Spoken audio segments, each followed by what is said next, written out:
Искезей бистесендә яшәүче Елизавета һәм Александр Чувашовларның бергә гомер итүләренә 50 ел тулды. Алар икесе дә Сорсаз Багыраж авылыннан, бер чорда, бер урамда бергә уйнап үскәннәр. Безнең папага Саша бившийдер яңа.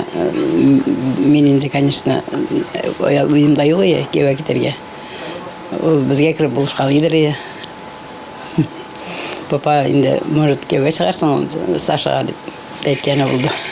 Елизавета Ивановна күп еллар Искезей ширкәвендә, оннан соң Александр бистәсендә эшләгән. Хәзерге көндә дә шул хезмәтен дәвам итә. Гаилә башлыгы Александр Семенович җитештерү өлкәсендә эретеп ябыштыручы булып хезмәт куйган.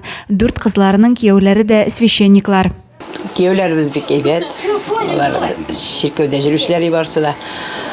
Самый младший ул Газбаныкта зам булып эшләгән.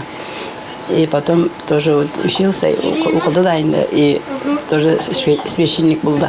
Кадерле кешеләрен гомер бәйрәмнәре белән котларга 4 кызлары, кияүләре, 31 онук һәм 2 онукчык җыелачак. Онуклары Давид әби бабасына зур бүләк ясап, шушы көннәрдә генә хәрби хезмәттән кайткан. Всегда чувствуется от бабушки и дедушки молитва, поддержка. Вот, они самые лучшие. Чувашовлар гаиләсе иңне-иңгә куеп, бер-берсен күз карашыннан һәр сүздән аңлашып гомер кичерәләр.